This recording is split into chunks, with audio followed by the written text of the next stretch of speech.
From Anarchapulco, Mexico, this is Anarchast. Hey everybody, welcome to another edition of Anarchast, your home for anarchy on the internet. I've got a returning guest coming on. It was Derrick Broze. I had him on about 2.5 years ago. It's been a long time, Derrick. And I saw that he was up. He works with the Activist Post. If you don't know, that website is absolutely excellent. Check that out. He also worked with Mint Press News, which is really interesting. And he also has his own thing, Conscious Resistance. And there's something else you do as well, right? Well, with the anti-media as well. And, you know, just being an activist in Houston. Yeah. Being involved with Houston Free Thinkers. Yeah, very busy guy. He's also going to be a speaker at the upcoming Anarchapulco conference in 2017. But the reason I wanted to contact you, Derrick, is because there's it's actually not being covered very well in the mainstream media, of course, but there's a very interesting situation going on in North Dakota with this pipeline and with the Native American community there fighting against it. And I've seen sort of different libertarian views on it, and it seems like it's sort of a lot of misunderstandings and misconceptions about what's going on. I personally don't really fully understand it myself. I haven't looked into it. I don't know what the private property right issues might be. I just know that whenever someone's sort of fighting the government, I tend to kind of like be on their side, but I don't know enough about the whole story. So you've been there twice now. You were actually tased trying to defend a horse from being tased by the cops while you're there. Why don't you give us sort of like just start from the beginning on what's actually happening there, and then let's talk about the libertarian aspects to how we should feel about what's going on. Sure, thanks, Jeff. I appreciate the opportunity to talk about this issue because I do think it's extremely important. Obviously, that's why I was going there to cover it as a journalist and as an activist. But I think it's also important for those friends of mine who are libertarians, anarcho-capitalists, whatever you identify yourself, but on that sort of right libertarian side of things, propertarians, I guess, to see why this is an issue that matters to them. So let's start in the beginning. The project is called the Dakota Access Pipeline. It's run by the majority shareholder is a company called Energy Transfer Partners, which is based here in Texas and Dallas and Houston. Houston's a big oil city, as well as Dallas is, you know, energy center. So the company has been working on this project. It's a multi-billion-dollar project. It's supported by all the big banks in the United States. They're the ones who have given the loans to support it. And back in April, the U.S. Army Corps of Engineers approved the project. They gave it fast-track approval. And this was after a period of consultation time where, depending on, you know, which side of the story you believe, some say that the Sioux were not consulted at all. Others have pointed at documents that say they were given a time period and were consulted but chose not to work with the U.S. government. I think that's kind of irrelevant.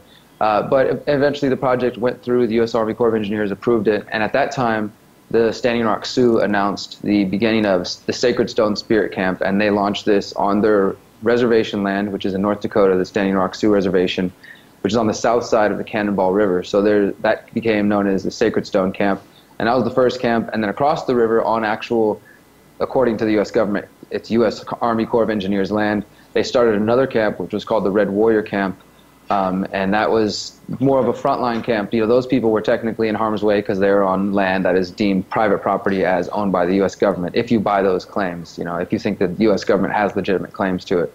And then down the road from there, down, you know, about a mile or so up off Highway 1806, right near both camps, was where the construction was taking place. So they were, you know, building a camp there, and as August came, when construction actually began on there, they started to do direct action, chaining themselves to some of the machines, trying to stop this. And they're doing this for multiple reasons. The Sioux argue that, again, that they were not consulted properly and that they just think that the U.S. government is just rushing forth with this project, and so is the company, without properly looking into the environmental impacts.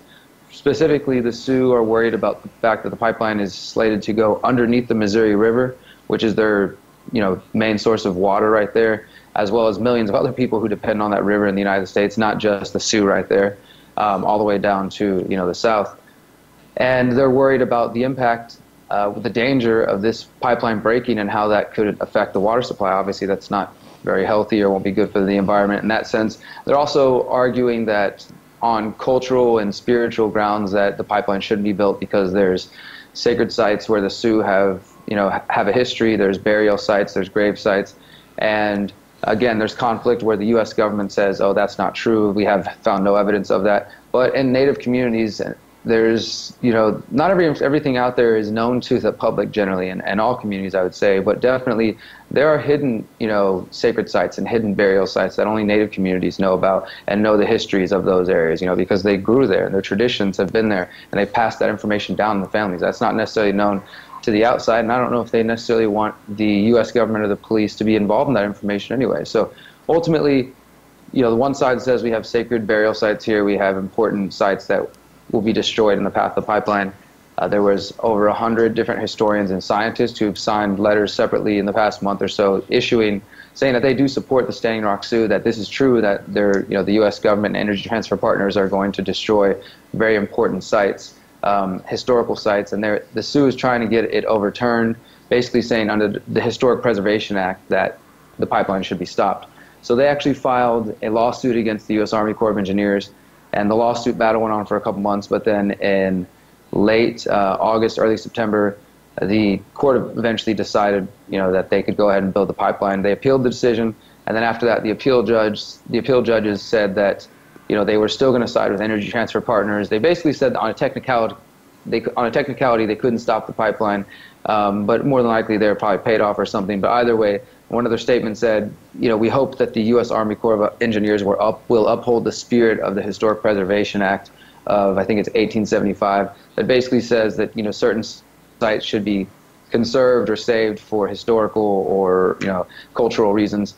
And it's all a bunch of statist stuff anyways, but that's what their argument was, is that it should be stopped under that. Of course, they didn't side with them. So at this point, the U.S. Army Corps of Engineers is the only one who could stop the pipeline. And that's been going on for months now. So August began construction. That's when direct action started. That's when the police became militarized and all the local police force. That's when you saw the videos of them using dogs to sick them on some of the what are referred to as water protectors, as this is their main point of fighting it. The chant "Water is life" is a big part of the Standing Rock fight out there. And I do want to say as well, the beautiful thing is that it's historic. It really is something that's going to be remembered, because this is the first time that over 300 tribal nations in the United States have been organized in this fashion. Not only that, but there's indigenous people from Norway, Australia, New Zealand, South America, Central America, Mexico, who've all come up to show support. It really is the biggest gathering of unity of indigenous people in history that has taken place. And so I've said for a while, and I realized this when I went to Standing Rock the first time in August, that this isn't just about this oil or this pipeline. Like, this was a bigger movement that, it's kind of a revival in the 70s and the 60s when there was the counterculture movement. There was also the Red Power movement, which was the first wave of modern activist Native Americans, Indians, who were radical enough to, the Red Power movement, including Russell Means and John Trudell and others, Dennis Banks, others in the 60s and 70s, they were the last people to have an actual gun firefight with the U.S. government and kill the federal agents. A lot of people don't know that history, but this is kind of a revival of that, and we're seeing pushback. But the thing is, this movement has been dedicated to being prayerful and peaceful. So when you go to these actions, you hear a lot of native songs, traditional songs, tribal songs, prayer songs, drumming and chanting. There's lots of sweat lodge and prayer taking place. And the people are going out there peacefully, unarmed. They're not even, open carrying. No weapons are allowed in the camps, and they're getting pepper sprayed, and they're getting, dogs sicked on them. So this has been going on for a while. And I went back to North Dakota. I just got back in Houston this past Sunday at the end of October 30th. So I was there for a week, the last week of October, and was reporting for Mint Press News and for Activist Post. And I actually was able to help coordinate a big social network kind of gathering. I worked with Collective Evolution, The Mind Unleashed, Anti-Media, Activist Post, Mint Press News, Free Thought Project, and a few others. And the video, I did live stream through their pages every single day, and was able to end up getting, we've got about 1.5 million views now in a week just on all those reports, because people were very hungry for information when everything was going on. I was being messaged and emailed by people from Thailand to New Zealand, all over, like saying thank you or looking for more information. So people are really concerned with what's taking place there, and it's because the Sioux have gone out there and established these camps, and whenever construction takes place, some of the more radical frontliners, the warriors up front, will run and try to actually stop the construction. And so some people are saying, this is where we start to get to the arguments and where some of the propertarians fail, I believe, is that people say, well, they're going onto private property. You know, they're running onto private property that the U.S. Army Corps of Engineers sold or bought from, say, some farmer or whoever owned the land after it was stolen from the Sioux in the first place. I think it went into the hands of the U.S. government, and now they sold it to Energy Transfer Partners. So technically, they're saying it's this corporation, which is a fictitious organization anyways, this Energy Transfer Partners, specifically the oil industry. It is heavily subsidized, and is, you know, the state is heavily involved in there, so it's not like it's anything close to a freed market in any way. You know, so that's one thing that people are missing as well, is that without the state, we wouldn't have the oligarchy, this, you know, oil monopoly controlling things and suppressing alternative energies, alternative technologies that could get people on other things. So when people out there saying, oh, I bet all the protesters went out there in their cars, right? I bet they drove out there, a bunch of hypocrites. This is something, you know, it's a weak argument, first of all, because, again, the state is working with these corporations to maintain this monopoly, to suppress technologies like Tesla and others, and even more radical technologies that could free us from that. So there's no such thing as a free market, as many people know, but they're failing to see the oil is a part of that as well. So these corporations are benefiting. Again, the banks that are bankrolling them are all the same banks that were involved in the financial crisis. They're all the same banks that control the corporate media. So that's why people aren't hearing about it. I mean, it's just, I don't understand why people don't see how fucked up it is that they're doing this, and, you know, that it's just another part of the state being involved and interfering with everything. And it's a corporatist agreement, you know. So basically, you know, when it comes down to it, they are going onto that land, which they claim to be as their own, because under the 1851 Laramie Treaty, the Sioux never ceded that land. You know, they never ceded it to the U.S. government. The U.S. government signed a treaty with them, and of course, as history has shown, the U.S. government will break every treaty they sign, and they do whatever the hell they want anyways. And they've encroached and encroached and encroached until they're now claiming that land, and the Sioux's reservation has been shrunk, you know, has shrank. So people say, oh, well, the pipeline's not even running on their land. What are they complaining about? But again, they've stolen the land. It technically is historically their land. It's just been pushed back so far. But so now it's in the possession of the U.S. government, because they don't honor their treaty, they don't honor their contracts, they're violating the non-aggression principle, like, all over the place. So on those grounds as well, I think it should be resisted. You know, and also they've used the pipelines not only being fought here in North Dakota, where the Sioux are fighting it, also down in Iowa, there's farmers that are fighting it, and they're fighting it for eminent domain because the U.S. government's just stealing their land, you know, in order to build it. Those are the last two sites that need to be built on this Dakota Access Pipeline, or it's also known as the Bakken Pipeline. Everywhere else is completed except for where it's being resisted in North Dakota and where the farmers are resisting it in Iowa. So people need to understand it's not just about the Sioux, and it's about the land was stolen from them. So if you believe in, you know, say Rothbard's homesteading principle, right, and his discussion on that, then you understand you're going back to land titles and just try to find out who legitimately would own the land if the state didn't exist. Well, the state doesn't legitimately own it, you know, right now. They have stolen it from the people there. They dishonored their contracts and their treaties, which I believe is a violation of the non-aggression principle, or at least a violation of the right of contract, which is very important in any sort of free society that we're trying to hope to create. So they're completely in the wrong here, you know. And then beyond that, you have the environmental arguments, which I know. Sorry, my chihuahua. You're fine. Go ahead. But you have the environmental arguments, which I know tend to not be the most important. At least I've noticed in my experience that when it comes to right libertarians and ANCAPs, they tend to not go towards environmental issues, where I think they're equally important, and I think that there's a way to argue for environmental protection that doesn't have to involve the state, you know. And when it comes to the reason that the Sioux are fighting for the water, the reason they call themselves water protectors, land protectors, is because of the native spirituality, because our spirituality is more in line with the planet and with thinking of what is known as the seventh generation, not just thinking about your actions today, but also thinking about how your actions are going to affect the generation after you, the second generation to come, the third, fourth, fifth, and the sixth, that far ahead, trying to think, you know, as an individual, what can you do to help the larger collective? Not collectivist thinking, but thinking as an individual to help the larger picture. And I think that's where a lot of individualists, which I consider myself to be an individualist, may fail, is that they're so afraid of this idea of collectivism, which is a poison, you know, as much as statism is.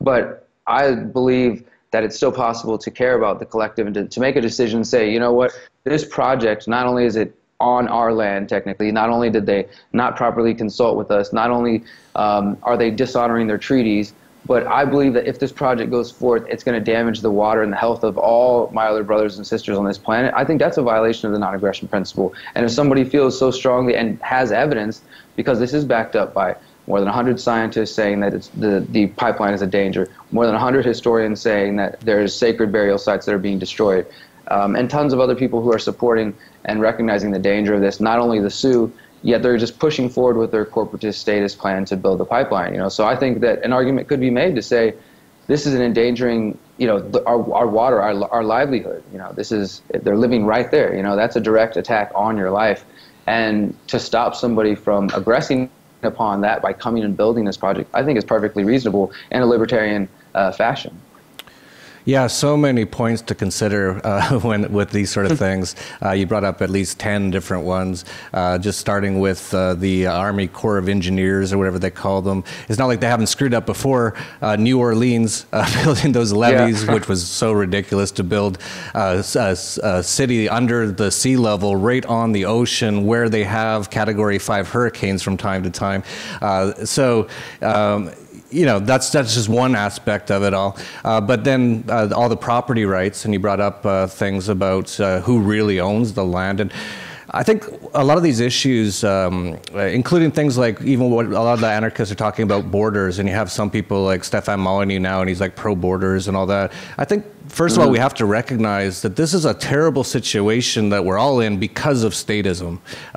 Because of what the U.S. government did hundreds of years ago, we're still having to deal with trying to fix what happened because of how they took over and stole. Or you could say they didn't really steal. It gets kind of gray and vague in some ways. But essentially, like, when people look at these sort of situations, in my opinion, it should be recognized that this is all caused by the state in general. And so that's why we need to start getting rid of the state as quickly as possible, in as many ways as possible, because it constantly causes all these types of problems. And you know, like, even apparently the engineers own that land. Well, not really, and it's definitely not public land. That's quite clear, isn't it? That's one thing that they always say about government land. Well, it's owned by the public. Yeah, we'll try going on it, and just like those guys did, see what happens. You can get pepper spray and tased and maced. Yeah, so it's all very convoluted. And you brought up even the oil industry. That's all. Many people don't know this. The very first automobile created, a lot of people are really into the Tesla cars and stuff now. The very first automobile ever created was actually electric. And the Rockefellers got rid of it and destroyed it, and just got, you know, put in all the patents and everything, so no one could do it anymore. And then they pushed the oil thing. And so again, these sort of corporate fascists using the state have created this whole situation where even 100 years later, or even more, we're still using all this oil when we don't really even need to, but they suppress so many things. They try to shut down so many things. They shut down Tesla. You know, he had so many technologies even more than 100 years ago, and they just shut them down constantly. So all this thing is caused by the state. That's just one sort of thing I want to say. But now, how do we deal with it, right? So that's what you're sort of bringing up here, is like, how should we be thinking about how we can deal with trying to fix this mess? Yeah, absolutely. You know, that's when I was out there this past time, I really felt like it was a learning experience in the sense of tactics and strategies when it comes to actually fight. I mean, because this was a war zone. You know, that's one thing I didn't really touch on, is, like you mentioned earlier, I was tased, I was pepper sprayed. They put out the LRAD sound cannon. I just put out my full video report yesterday on the Conscious Resistance YouTube channel, if anybody wants to check that out, because there's footage that you won't see anywhere else. I was able to get very close and film even the presence of provocateurs out there setting police vehicles on fire that were left there, like, clearly for them. And I think this is done to make the Sioux look bad and violent and dangerous. They always do that. Almost every major riot, it's actually the cops lighting their cars on fire to start the riot. It's crazy. I was able to pin it down to about 20 to 25 people that all seemed to know each other and came together, and saw them the next day. And they surrounded me 2 times and were basically threatening me. When I went back onto the bridge where they had set a car on fire, it was pretty late. I was out there. It was like 2 a.m. I was alone out there, and they surrounded me, and basically I had been filming them, and they were arguing amongst each other, and I could hear one of the people say, like, who was probably actually with the Sioux, or at least one of the natives, because a lot of these people, they weren't even native. And not that that's an issue, because a lot of allies out there are non-native, but they seem to be coming from elsewhere. You know, like, they weren't from the area, and they were like, you know, screw your prayer, we tried it your way, now we're doing it our way, you know. Or they were saying, like, oh, your elders say to pray about this, or, well, our elders tell us by any means necessary. And so they were just really not giving a crap, you know, about what the local community want, which I think is another as far as tactical and strategic things, is another important lesson that I've learned from going and reporting on Ferguson, Boston bombing, like any sort of a police state situation, or where there's what people think it might be some sort of uprising or facing down the government, is that I think it's extremely important to remember that we have to respect what the local community wants. You know, if you're coming into somebody else's fight and you're coming to support them, don't come over there and try to make it your fight. You know, so these people may have been provocateurs that were paid by the police or were police or by the Energy Transfer Partners company, or they could have just been some left insurrectionary anarchist who thought it was a good idea to go light a car on fire. And the thing I always tell people is that may feel good for a few moments. It's like you're like a baby lashing out, you know, like, oh, I get to be angry. But it doesn't solve, you know, it doesn't bring you any closer to your revolution or to your goal. If your goal is more freedom or to bring down capitalism or whatever it may be, like lighting a car on fire doesn't do that, you know. And in this case, it actually helps the economy if you listen to Paul Krugman. Well, in this case, it actually did hurt the movement as far as like the car that was lit on fire, the two that were lit on fire, these armored vehicles, they actually prevented people from crossing the bridge now and actually going back to the site of construction, because the police showed up in full force this past Thursday when a new camp was established. Basically, the Sioux, using the 1851 Laramie Treaty, reclaimed their own form of reverse eminent domain, and they reclaimed the actual area of where the construction was slated to begin, where the pipeline was going to run through, and they established a new frontline camp. And in a day, you know, there was hundreds of teepees, hundreds of people gathering. It was just, the area was growing fast, and we could tell the police were not going to like that. So for 3 days, it was just tense, waiting and waiting and waiting to see what was going to happen. I was, you know, documenting plus playing lookout and helping people. People were tearing down, you know, the barbed wire fences and putting them across the street. You saw stones being put on the street, hay bales, logs, cars, and then the Sioux were setting those on fire to keep the police back, but they didn't set any vehicles on fire. But it was still like, okay, this is a tactical move. They're trying to keep the cops back as far as possible. The cops came a couple times, like, hey, we need you to take down this barricade, you know, or we're going to come remove it by force. And they were like, we're not leaving. We're not letting you through this. They were still letting traffic go through, ambulances, regular people, but they were just kind of watching all the traffic, and they wouldn't let any cops come through or any pipeline workers. And I think that's fine. You know, we're going to have to come to a point as far as, again, strategy.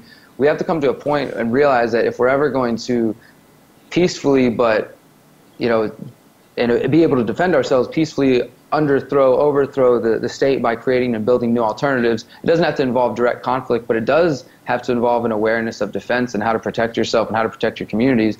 And the more that we grow ideas like agorism, which is my main goal, promoting counter-economic activity and creating alternative and individual communities and intentional communities built around the principles of non-aggression, individuality, and for me, permaculture and sustainability, trying to take the non-aggression principle and apply that to the way that I, you know, eat my food and the way I work with the land as well. And other ideas like that, basically just building the agoras that Samuel Conklin talked about, these conscious agoras, and using concepts like freedom cells, which is my main project I've been pushing. I believe that is how we're going to actually get past these things. That's how we're actually going to beat the militarization of the police, because when the police come, they have a plan, and they're in a line of hundreds of them with baton gear, helmets, riot gear, mace, pepper spray, tasers. You know, they're ready, and they've got these big vehicles, and they're blasting the LRAD sound can in case anybody gets too uppity, and they just march and push you back and back until they take the area they want, you know. And if anybody had a weapon out there, if anybody had been armed, even open carrying peacefully, they would have been shot. The police had lethal and non-lethal rounds. They were firing rubber bullets, you know, they firing beanbag rounds. They're ready to hurt people, man, and they were really soulless. So when I was just trying to talk to them, and if you see my report, you can hear us, people trying to reason with them. And maybe some people, you know, say that's silly, but I will continue to try to connect with these people, because I don't collectivize anyone, including cops. And I think there is hope of some of them waking up and some of them knowing what they're doing is wrong. Maybe those aren't the guys right on the front line, but someone in there is being reached. And I even interviewed somebody who was arrested and said that while she was at the local county jail, she saw an officer turn in his badge and say that he didn't do this. Yeah, so I've heard several other reports from other people as well. So it does happen. And you should try to find that cop and interview him. That'd be an interesting story. If I could get in touch with her and we can figure out what his name was, then I would love to. Yeah, and if he's out there, maybe we can find him, because I heard that about several different officers. At least 3 or 4 officers apparently quit their jobs like the night of this one of these raids and one of the previous raids, after seeing what they were doing, that they're just being ordered to blindly mace people and stuff like that. And the video that I put out there, we're at the frontline cable of 1806, first they took Highway 134 and the people were fighting it. They set 3 fire barricades and the cops kept coming back and forth. Then that one sort of got subdued. I ran to 1806, and by the time I got over there, it was just a war zone. It was chaos. There's people getting hit with mace in one area. There's people screaming at the cops over here, and the LRAD cannon's going on. And we were trying to talk to them, and they were just very robotic. They had nothing to. It didn't seem like they had any kind of compassion or awareness. And if you got too close to them, or if you didn't stay too far away, they would grab you. And in the video, you can see they grabbed me at one point, but I was able to break free of their hands and kind of run back, like tell them, get off me, And then at some point, they fired a beanbag around in my direction, and it may have hit my camera. It came very close to hitting me, and then immediately after that, I was tased by at least 4 different tasers trying to turn them, get away. And then my legs locked up. I collapsed and fell down and was carried out by a friend. I got back up and kept filming. And then after that, a few minutes later, we were pepper sprayed. It was very disheartening, but it was also a reality check. People need to recognize that it's not just about the Sioux, it's not just about the Native people, it's not just because it's an oil cause. This is what they're going to do in every single American city whenever you oppose them en masse. Whatever the issue, it doesn't matter. If the people get organized enough to start fighting back like that, they are going to bring out that until they put you back in a little corner that they want you in, and you're back to accepting the freedoms that they say you have. So I am always trying to think of solutions, trying to think of how to engage in these situations. And as I said, I have a little bit of experience now going into these kind of activist war zones, which more and more are becoming real war zones in America. I mean, think about whether you agree with the pipeline issue or not. If this is not your issue, the militarization of the police and the abuse that is happening is just, it's insane. We've seen it before in other places, but this has been a continued assault for the last 2 or 3 months now. It's going on 3 months of this encampment since August.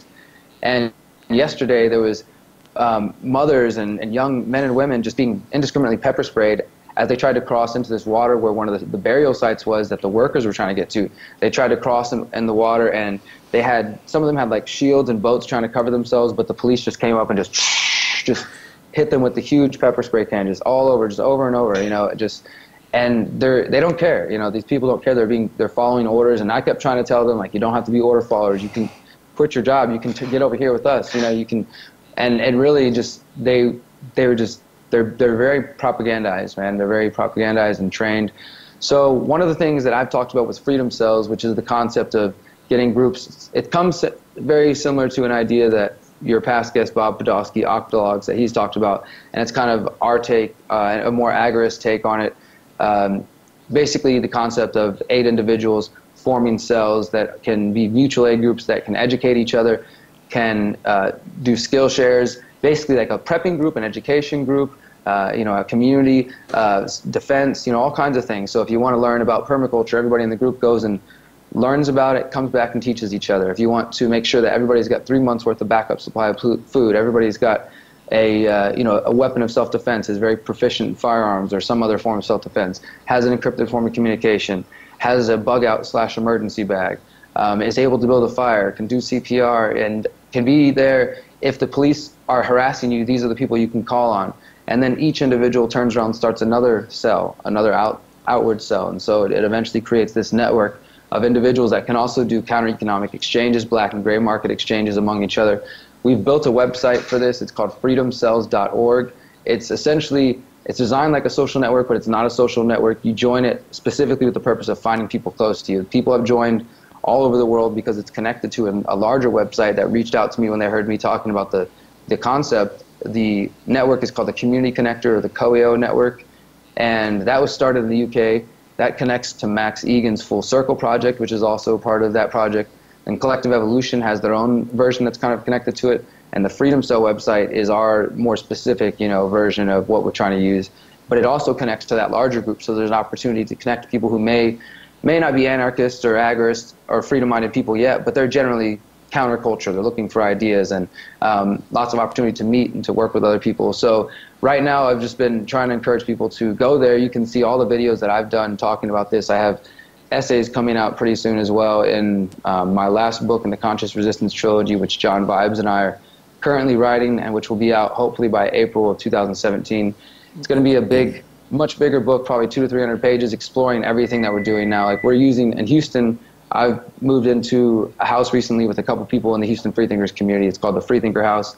We have a Facebook page where you can follow us, sort of like a reality TV show, but based on real shit. You know, we like basically are trying to move from statism to freedom and showing people how they can use this house as a way to grow our own food, to create products that we can turn around and sell in the black and gray markets. One of my friends, he has a full-time job, he has a bank account. We're trying to get him out of the banks, divesting, then eventually be able to quit his job and show that whole progress and show how we can use this house as a space to promote freedom and anarchism and empowerment, and at the same time show the progress of each of us breaking free and using the freedom cell concept. So it's a real world concept that is being developed now, and everything that I learned through my process and that I've learned from other people reaching out and saying, hey, we're doing this as well, but we call it this. I mean, I've been contacted by people all around the world who are working on similar ideas, and it seems to me that those who are interested in the libertarian, the true libertarian philosophy, not this alt-right BS or the other diversions that are coming about, but the philosophy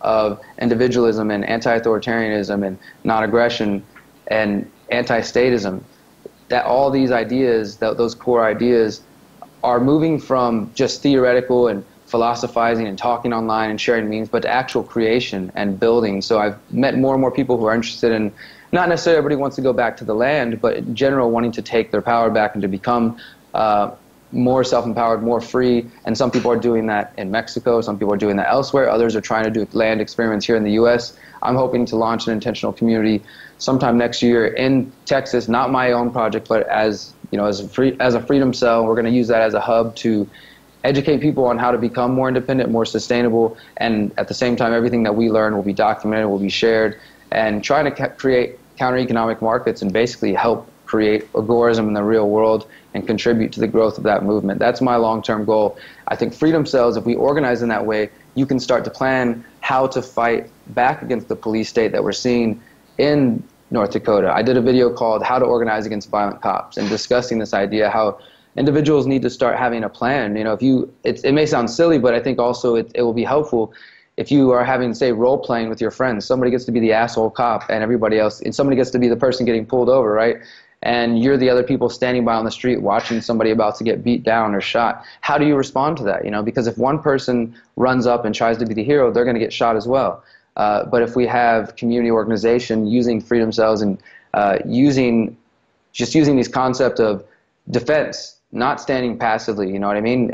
Reporting the police can only help go so far. Obviously, that doesn't stop them. They'll kill people on camera, and they'll get away with it, you know?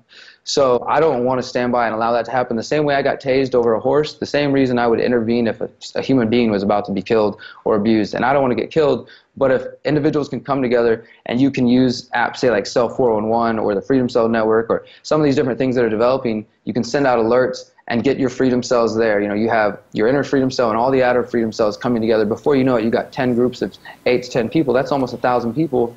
And if even half of those people show up when something's going down, whether it's the CPS coming to take somebody's kid because they smoke a plant or because they don't like their religion or because they don't vaccinate, or a cop coming to serve a warrant that we know is unjust or some kind of bullshit or just abusing somebody, we come together, we organize, and we defend our communities. And when we start doing that, that's when the police state will start realizing that there's organization. Until that point, we're going to be stuck like in North Dakota and every other place that the police state shows. They're going to push us back and back and back until they have their way. So it's going to take us being able to actually organize on some level, and I think in a decentralized manner, in a local level, in these small groups, and also networking and forming larger groups when necessary to assert our power and to defend ourselves when necessary, because otherwise it's just going to be more mace, pepper spray, and, you know, batons to the head until somebody, and I'm not advocating violence, insurrectionary violence. I'm advocating being able to stand and defend ourselves whenever peace and prayer are being ignored, when it's time to stand up and to defend ourselves and to push back. And until we can push back, until the state, you know, recognizes that there is a threat to its power, they're gonna keep being the bully. Yeah, absolutely. There's a lot of people doing a lot of things like what you're doing. I'm even doing my own at the Dollar Vigilante. We have something called TDV Groups. If you go to tdvgroups.com, we've got people all over the world, all sort of libertarians or anarchists, a lot of them more anarcho-capitalists. They're entrepreneurs and expats, and so you can meet people in other parts of the world if you want to get out of the USSA. But you brought up a point about if they had guns there at the what's going on in North Dakota, because one interesting thing that I found was when those Nevada ranchers were standing up to the BLM, that's a whole other issue too that people don't really realize. This whole UN Agenda 2030, they're trying to take over all these lands for the government. They're trying to get rid of all the people off this land, but the Nevada ranchers actually showed up, and everyone showed up with guns, and the government pretty much backed off. That was very interesting. So I've seen a few people question on the internet, on the interweb, about what's going on in Dakota, and saying, why don't they all just bring their guns? What's your response to that? Well, as far as why they don't bring their guns, the movement up there has said from the beginning that they're committed to being nonviolent and to not bring weapons. And I think also there are some people who might argue that, and whether you or the audience agree with this, I think an argument could be made, because when you look at the statistics, it's actually not African Americans who are the highest group being killed. Some would say it's actually white people. Others, if you look at the statistics, Native Americans make up a high disproportionate amount of people who are in the prison system and who are shot and killed by police because of just police violence that is rampant and on reservations, and the violence there in general and other places. So those are very high numbers, and maybe they're afraid that if they take those same tactics, they won't have the same luck as the guys in Nevada. They might end up dead. And again, because the Red Power movement, especially specifically the American Indian movement, AIM, which is there in presence, is known as the more radical element of the Native American activism, and they're the ones who were involved with. Again, many people may not know that, but they actually occupied Alcatraz Island in the 70s for 19 months, took it from the U.S. government, and they had the firefight with the U.S. government. And they're known as somewhat of a violent group, and they had COINTELPRO following them as well, like John Trudell had a huge FBI file. So I think it's, in general, maybe they're aware that the U.S. government has no problem killing natives. Yeah, that's clear if you look at history. Yeah, really interesting. Really, like I said at the beginning, it's a really complicated issue, and I totally understand a lot of different points. Like as a capitalist, as a person who believes in free market trade, if someone has oil up in Canada and they want to get it down to the southern U.S. and they want to build a pipeline and it's a free market and they deal with all the landowners along the way and they cut a deal along the way to do it, no problem at all. But it gets really complicated because of all the statist involvement. Exactly, I would say so. Yeah, I think that I honestly think that the oil oligarchy would, for one, there wouldn't be a monopoly like we have now, so that wouldn't exist. So there'd probably be a lot more diversity in the market, as we know, and that would give people other options, and maybe oil wouldn't be the most desired. Maybe some people still would, but either way, however you are transferring your energy, your power, if that was even necessary with the available technology, we might even be beyond that. If we can get the technology out of the hands of the statists and from being suppressed by intellectual property claims and things like that. Maybe oil wouldn't be necessary, but if it was, as you said, if the people who were on that property were okay with it and made those deals, that would be fine. But that's not the situation we're in. Yeah, absolutely. It gets that's what gets complicated. And that's all these statist things. Like even I brought up the borders before. A lot of so-called anarchists are kind of turning away from being pure anarchists now because they're worried about immigration and we need the borders to be, it's all caused by the state in the beginning, and then the state with the whole immigration issue, especially in Europe, that was all planned and done. They went and attacked Libya, they went and attacked Syria with the intention of making millions of refugees and putting them into Europe and causing all this chaos and really diluting the culture there. That wouldn't have happened if it wasn't for the government. It wasn't for Nobel Peace Prize winner Barack Obama dropping bombs on Libya and Syria. Those people wouldn't want to go to Europe in the millions. They'd be like, yeah, let's stay here. Actually, I heard both Syria and Libya were quite nice before they were terrorist attacked by the U.S. and the North Atlantic terrorist organization, NATO. So that's one thing I'd just like to mention to keep in mind, because I know a lot of people have all these different concepts and all these different ideas about what should be done and what shouldn't be done and what's really going on. But I think it's just really important to realize it's all started by statism, so to fix it through statism is probably not the answer. You're coming up with your own solutions, and so many other people are, and I'm seeing it happen all over the place now. So hopefully we get some sort of get this growing even more to the point where we can really start to think about different solutions to these issues than just what we have today, which is just a big disaster. Absolutely. Yeah. Yeah, so great to talk to you. Do you have any other final points that you wanted to make on what's going on, or anything else you wanted to comment on? Just go ahead. I recommend everybody checking out my full report at youtube.com/conscious resistance. You can see the video of the provocateurs that I mentioned earlier. You can see the video of the whole police interaction. And again, I hope maybe I shed some more light on this for people who didn't know much about it. And hopefully everybody can recognize that the fight that's going on there is a larger fight, not only against statism, but against corporatism and against the destruction of our planet. And I do think that's just as important an issue as the non-aggression principle or understanding Austrian economics or some of the other things that maybe ANCAPs and right libertarians are more focused on. And hopefully we can find a way to bring unity out of this, because I have seen so much beauty with all of these different Native communities coming together and organizing many for the first time in history, and just such a large fashion. I think it's a good sign, and hopefully we can take the momentum from here, because this pipeline will more than likely be built because there's billions of dollars behind it and the police state there to back it up. Hopefully the momentum from this can be turned into something more positive, and people don't just go back to sleep after this, because we've seen with the internet coverage that people are concerned and they want to see about this, but they want to know what's going on. So how do we take that momentum and that potential and turn it into something much stronger and much more empowered that doesn't involve the state? That's what I'm focusing on.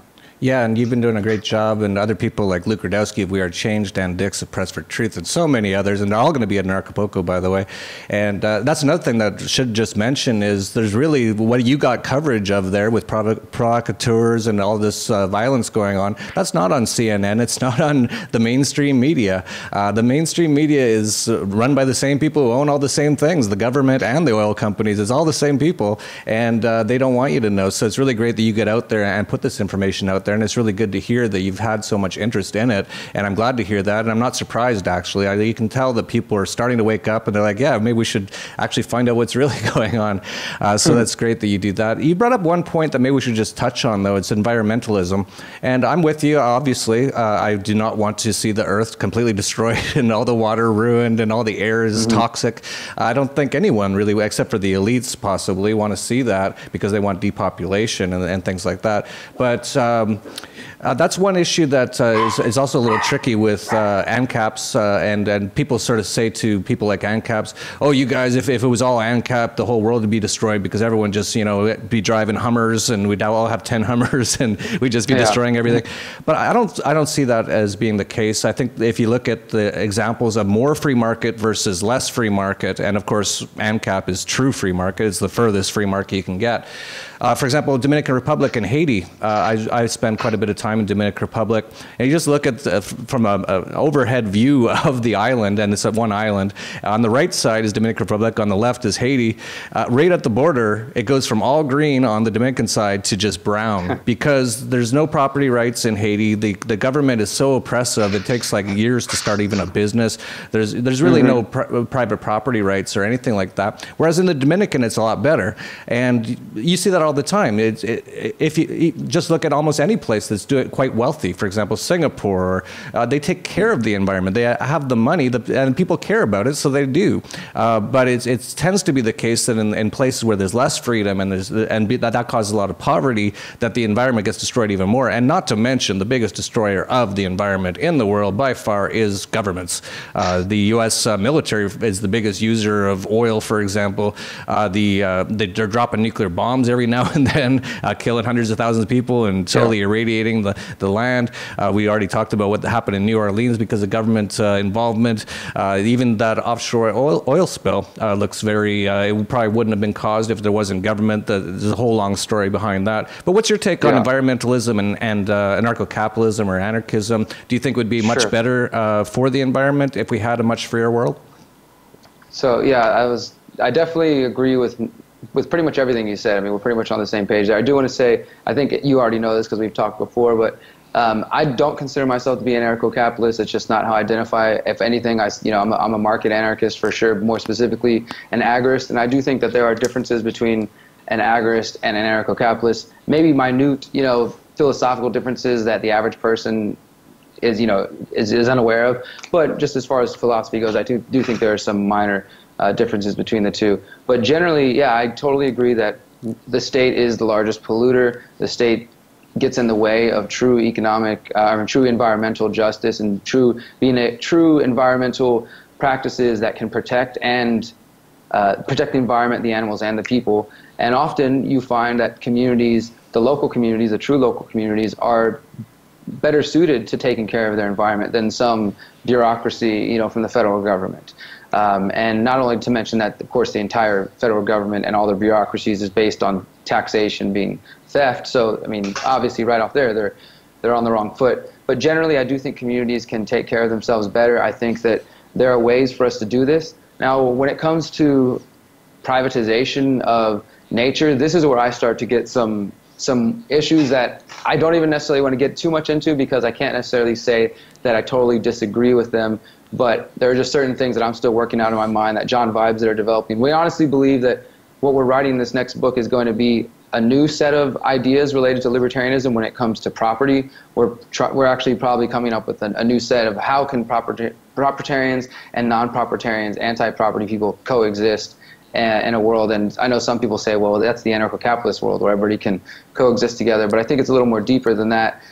So for me, anarchism in this state of a stateless society and a free society where people are able to do voluntary contracts and free association and mutual aid, and there's no centralized power, force, or authority over another. When we get to that place, the environment will look a lot different. More local communities would have to get involved in how their environment is taken care of, or whether it's cleaned. Once people recognize that, oh, hey, that pile of garbage, festering in the back of our neighborhood isn't going to be picked up by government. They're not coming sometime this month to collect our trash.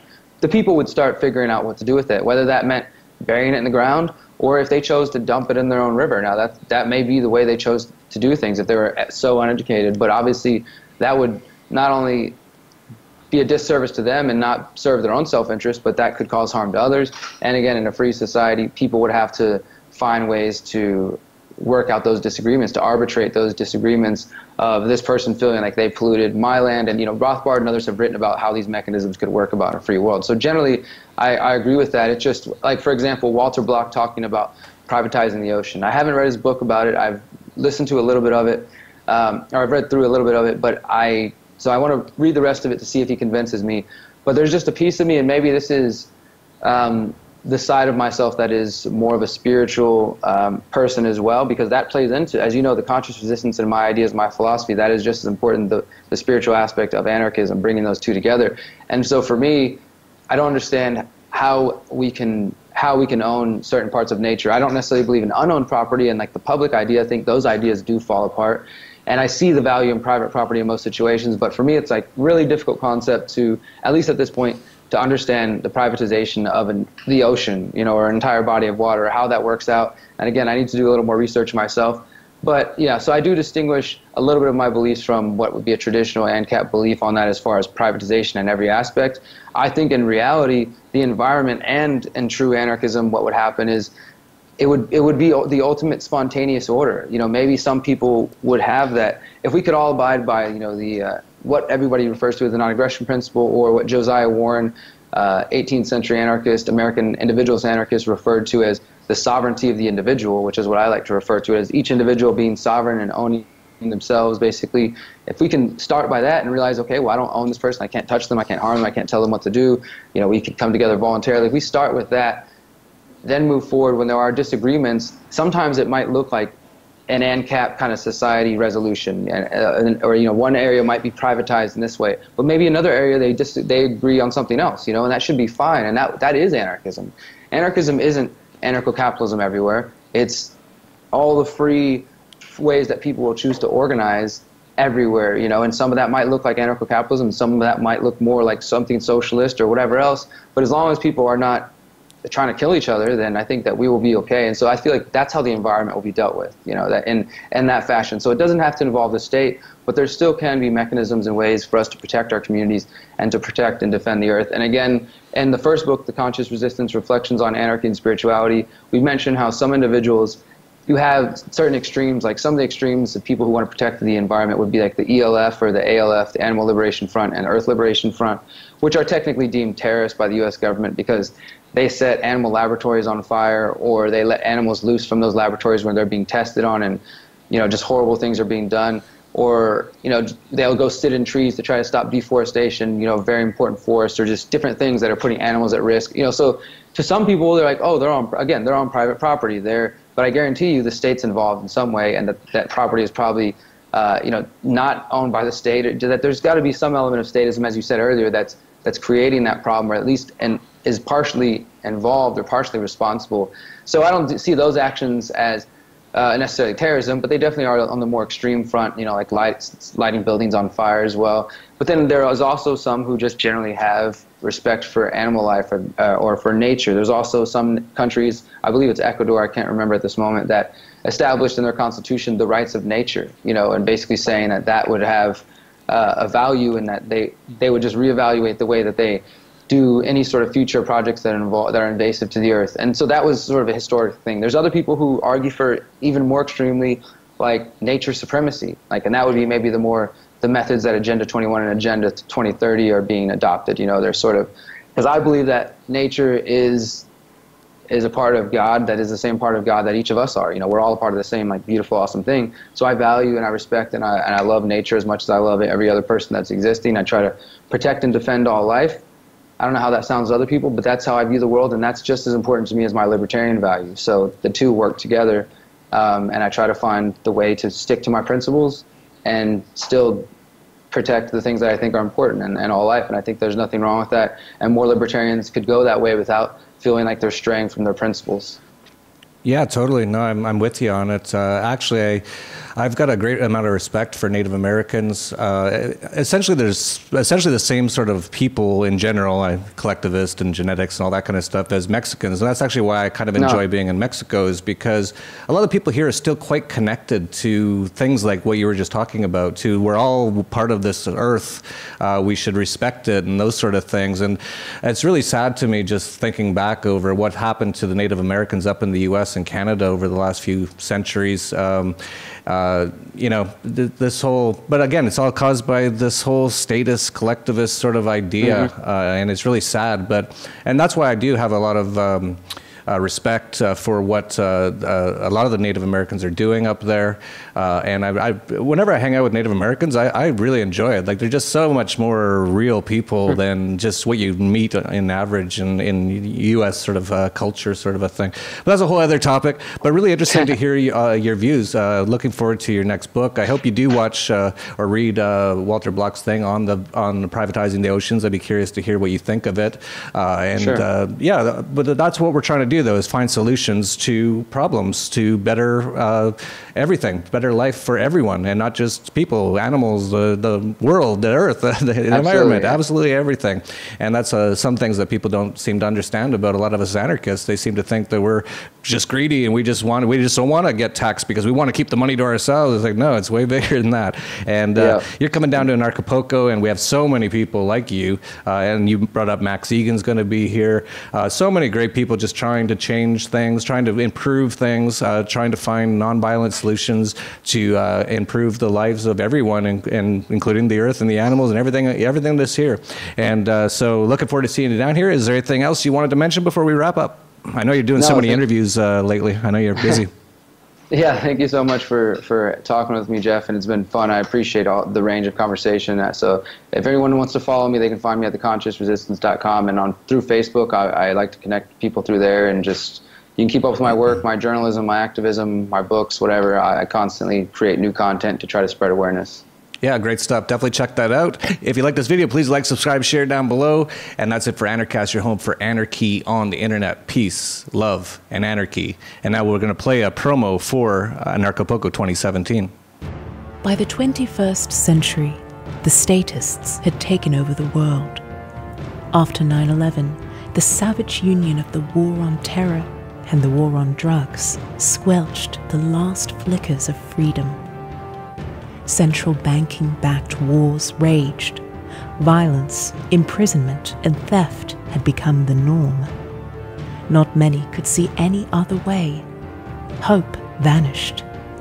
But then, when things looked their darkest, something happened. A surprise, and just in time. From the valleys, fjords, and suburbs rose the anarchists.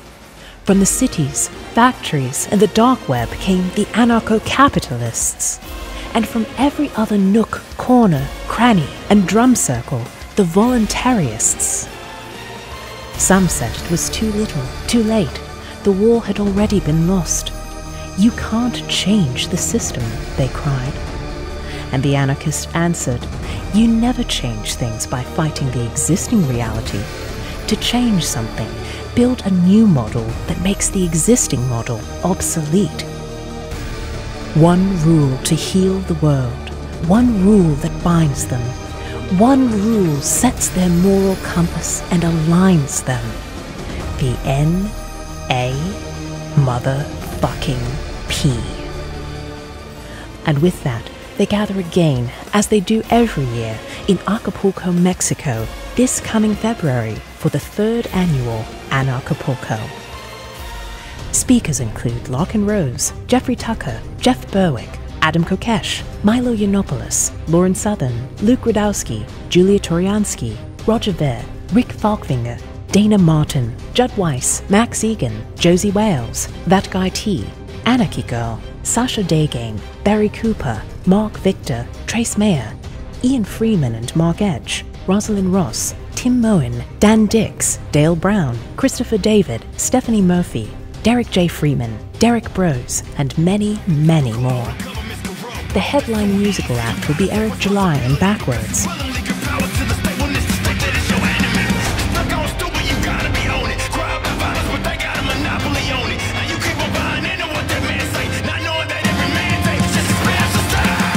In and around the event will also be the Dollar Vigilantes Internationalization and Investment Summit, Change Media University, and the world's largest ayahuasca ceremony held by Barry Cooper, Ayahuascapulco. Plus, Terry Brock's Fund Your Freedom entrepreneurial course, Adam Kokesh's homesteading workshop, Sasha Daygame's Anarchy in Relationships course, Dana Martin's Free Your Family workshop, and much, much more. And it will all be held the last week of February 2017 in Acapulco, Mexico at the 5-star Mundo Imperial Resort and Convention Center. Go to anarchapulco.com to stake your place in history. The world might just never be the same. Evacuate the state. Brave the future.